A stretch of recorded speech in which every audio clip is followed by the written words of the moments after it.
Hey everybody, this is Mrs. Vorpal, the school social worker, with today's advisory lesson. Pay attention because I think this is one that you guys are definitely going to want to hear and have some input on. I'm going to be talking a little bit about the possibility of South High going to a no cell phone school. Now before you freak out, relax. We're not even in the talking stages of that yet. It's just a curiosity that we have, and we just wanted to share some information with y'all about schools that don't have cell phones. So let's first start with a little bit of history. Cell phones became prominent in our American culture in about 2007, 2008. At least that's when cell phones became small enough that folks could actually have them on their person. Before then, they were very large. Most people only had them in their cars. But 2007, 2008 started becoming more predominant. And in 2009 is when we really saw the majority of students in schools having cell phones on their person in class, that sort of thing, which is why in 2009, 90% of the schools in the United States had some form of banned phone use during school hours. That number started dropping steadily between 2009 and 2015 when, again, phones became more affordable, they became even smaller, and we had more students having them in schools. Part of the reason that that number dropped from 90% to 67% is we had instruction happening over phones. There were websites, apps that teachers would have students access to use during class. This was before the predominance of Chromebooks and what we call one-to-one technology support, in which every student in the building has their own access to a laptop, computer, an iPad, or in our case, Chromebooks. So that number dropped to 67% for those two reasons.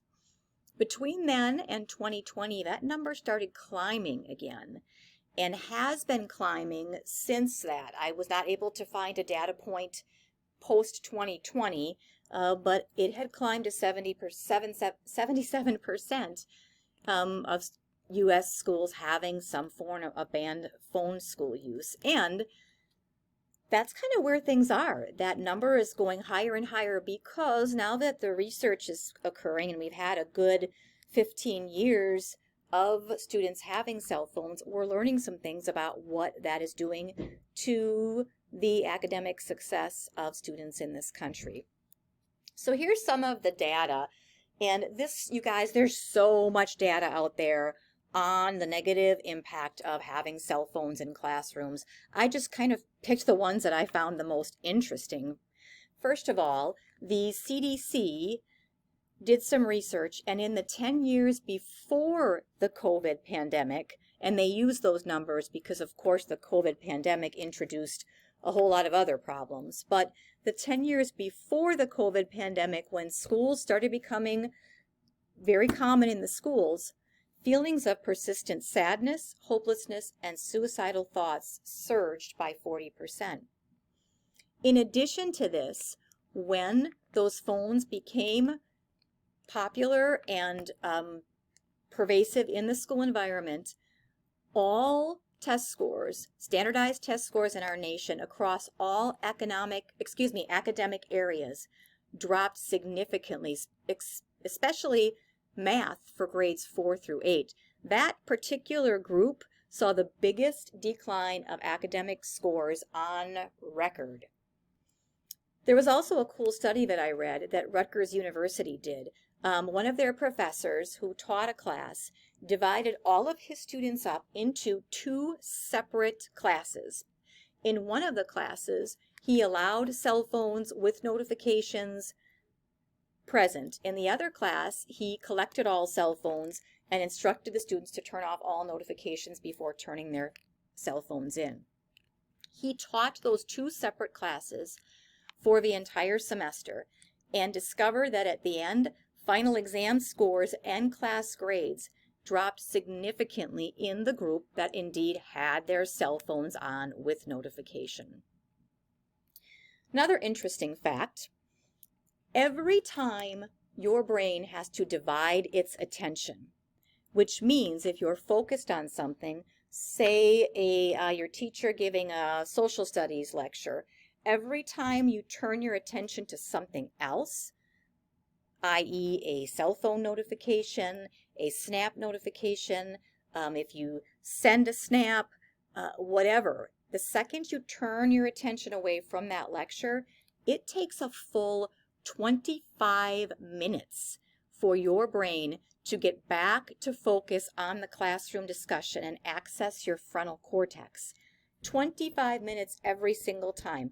I just want you guys to think, how many times do you get a notification and just peek at your phone during class? Each time it takes an average of 25 minutes for your brain to fully re-engage in learning. That's a significant amount of time lost, which may indicate why grades are going down and academic scores are going down across our nation. There's even more data. In 2022, the Program for International Student Assessment, which looks at student functioning across our world, found that 2/3 of United States students reported being distracted by phones, and 54% reported being distracted by other students' phones. And mostly that was because of notifications going off. Common Sense Media shared in 2023 that the average high school student receives 273 notifications per day. 273. And let's say even half of those are during class time. Combine that with the fact that it takes 25 minutes for your brain to fully get back to accessing its frontal cortex for learning. Wrap your head around that one. That's just astounding. One of the things that happened in Australia was that all the schools in South Australia banned phones 100% in 2020. And what they found out is that test scores and overall achievement increased significantly, with test scores increasing by 16%.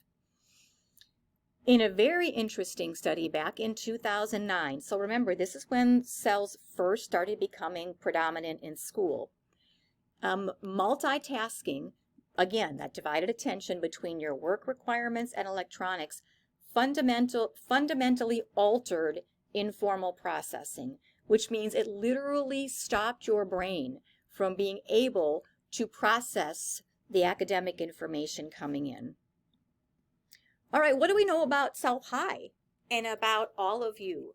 Well, we do this thing called the Youth Risk Behavior Survey every year, and all of you do it. Well, I shouldn't say that. I believe freshmen, sophomores, and juniors do it. But we recently got the results from last year's survey, and 56% of you shared that you're on social media between midnight and 5 a.m. on school nights. And 81% of you described your social media use as heavy. We know that the adolescent brain needs between 8 and 10 hours of sleep every night in order to fully function. And over half of y'all are on that phone during the time your brain should be resting and recuperating for another day of learning. And again, that's you guys telling us that. That's the survey that you did. I, myself, had an interesting situation where, for various reasons, I was in a car for about 2.5 hours with the phones of 5 students. I did not touch those phones. They were actually in the glove compartment in the car. But the students didn't turn off their notifications, and if they did, I could still hear the vibration.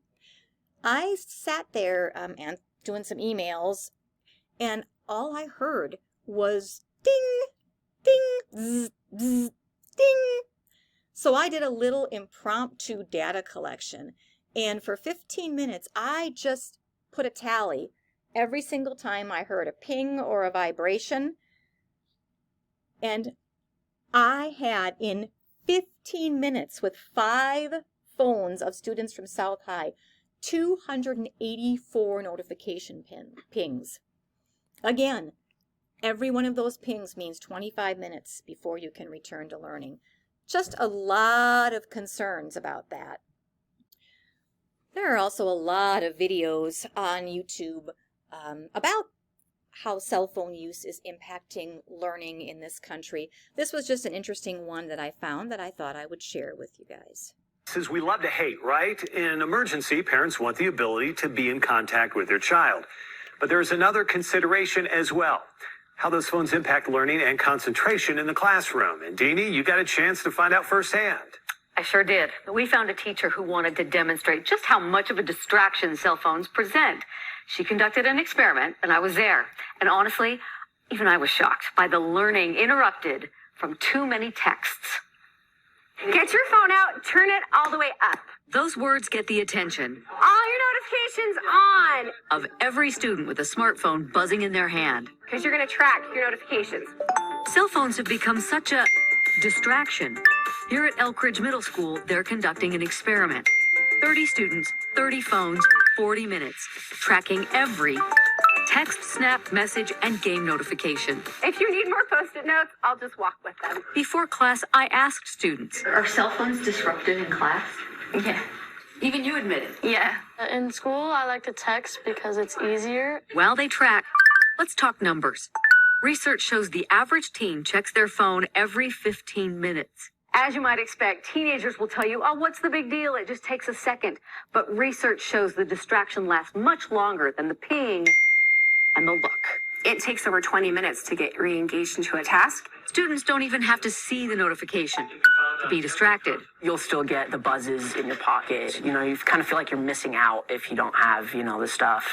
Fear of missing out. They are afraid if they're not there hooked up all the time, they're going to miss out on something important.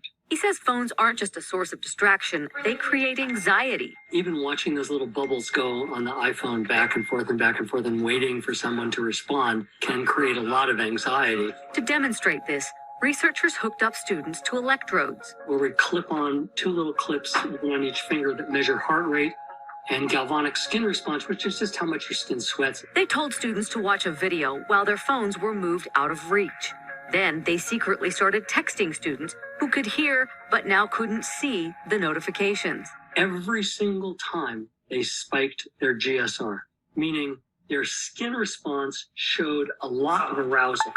Back in class, And if you give me one, go at it. time to tally the texts. Oh, we have one more. Oh, how many more? 3, 4. Eventually, they stopped at 485 text messages. For social media, 122. No, add. I can just add to it. Make that 123. For a grand total, 662 notifications. One every few seconds of this 40-minute class. What just happened in there? That was crazy. I knew they were going to get a lot of notifications. I didn't know they were going to get over 500. While surprised, she says it explains why she can no longer cover her long-time class curriculum. Something we easily could have gotten done in 20 minutes and, years ago is now taking so much longer. Probably I get less work done in class, and then I have to do more homework and stuff. It's really hard to focus on other things. Too many texts impacts concentration, education, and mental health. Yes, the writing is on the wall, so to speak. Now, what to do? An analysis in Education Week found more than 30 U.S. districts or schools enacted some sort of cell phone restriction. Just last month, 2 high schools in Missouri banned cell phones and smartwatches. But that's the exact opposite solution our researcher recommends. What I tell parents is, please do not take the phone away from your kid. Well, that's just going to cause major anxiety. Dr. Rosen suggests helping kids retrain their ability to focus, starting with 15-minute increments, followed by a 1-minute text check, then work on expanding. Have tech-free zones for kids to disengage from their phones. And he suggests minimizing notifications. So we really just want the kids to learn to exist with the technology in a way that makes it so they can function. That is something the Elk Ridge Middle Principal supports. Educators here believe since smartphones are part of our world, we need to help kids better manage the technology, not the other way around. Give them their best fighting chance to be successful in school. All right, interesting video. My research showed that the schools that are going phone free, there's usually 3 different ways that they're handled. The first is that students are allowed